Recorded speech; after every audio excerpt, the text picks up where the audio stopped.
Hey Psych2Goers, do you get overwhelmed with how much work you have to do?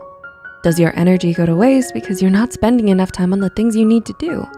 Do you wish that you could produce more without suffering from burnout? Well, you're not alone. Our society pushes a culture that promotes limited sleep and constant work, which isn't healthy in the long term. But having a flexible routine or schedule can have you achieving your marks, producing quality work, while minimizing burnout and creating a more balanced life. Here are 12 ways to be more productive.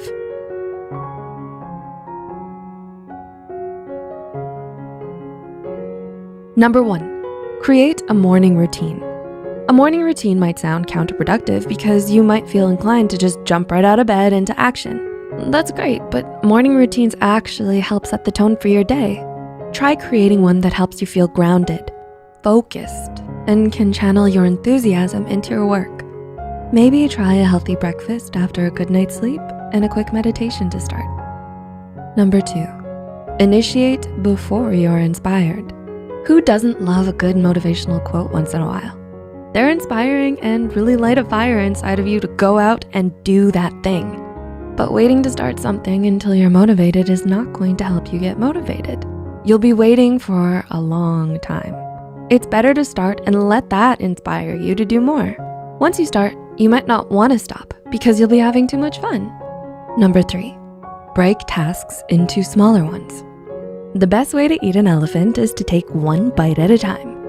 Yeah, it's odd imagery. But when you think about the tasks you have to complete that you don't want to do, you feel overwhelmed because it seems like too much. It's easier to complete the task when you break it down into small, clear tasks. You may even start getting ideas on how to do more work with less stress and effort.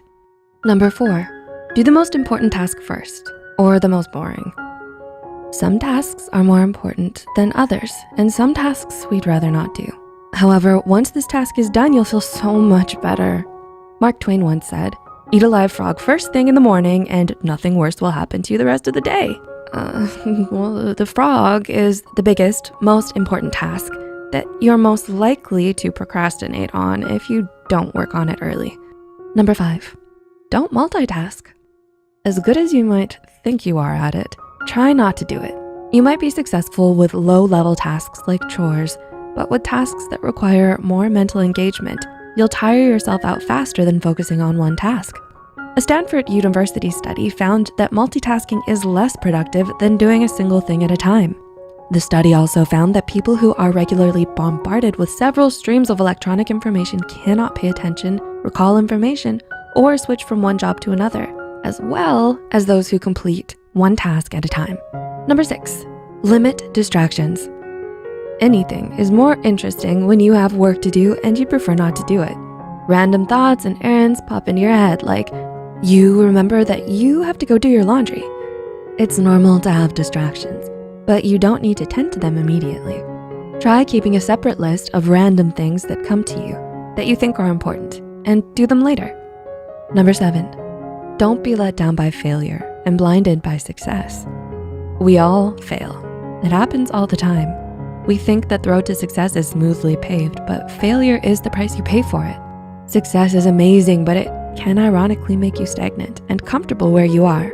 Learn from both failures and success. What led you to missing your goal and how can you improve next time? What have you gained from it? Or what helped you achieve your goal and what can you do next time to replicate similar results? Number 8, monitor where your time goes.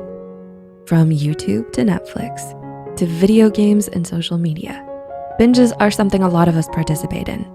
You can be preoccupied with this activity and then suddenly it's 2 a.m. A better way to be more productive is to limit these binge sessions. Be aware of where your time and energy goes and how you feel when you've participated in these activities. Do you feel energized, depleted, stressed? How do you want to remedy that? If you plan your time, you can complete your tasks and still have guilt-free chill sessions. Number 9, take breaks and recharge. Once you get going, it's almost impossible to stop. Your newly discovered overachiever will want to do everything that has ever existed, but you will need to slow down and take breaks. A great method that helps incorporate breaks, limit procrastination, and improve productivity is the Pomodoro technique. A period of 25 minutes of deep, focused work is followed by a 5-minute break. It's very important to actually detach from work when you take breaks. Maybe do a few stretches, take a short walk, or do some breathing exercises. Number 10, learn to say no. Not only is this habit good for your self-confidence and establishing authority in your life, it's also good for your productivity. You might be tempted or forced to agree to doing something you don't actually have the time for when your productivity plate is already full. Don't take on something that has nothing to do with you. Saying no is a life and time saver. 11, use the 80-20 rule.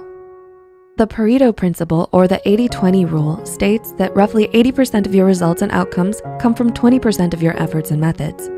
Basically, you need to focus on 20% of your to-do list that is responsible for 80% of the results you need. Let's say you're learning how to play guitar. Instead of learning strumming or hammer-on, consider learning basic chords and transitions. That way you get 80% of the result in 20% of the time. And number 12, make fewer decisions. Making decisions can be surprisingly time-consuming and take a lot of brain power. A way to solve this is to automate and make things easier for you to do without much thought. Don't have enough time to cook every day? Try meal prep or a food delivery service. Don't know what to wear? Look up capsule wardrobes or try keeping your style to minimal, similar clothes. Artist Andy Warhol was almost always in a black polo or turtleneck top. You have many decisions to make. Don't let irrelevant decisions take up your extremely valuable time. Do you want to try any of these tips in this video? Let us know in the comments below how you get on. As always, the references and studies used in this video are listed in the description below. Remember to like and share this video with people who might benefit from it. Until next time, thanks for watching and take care.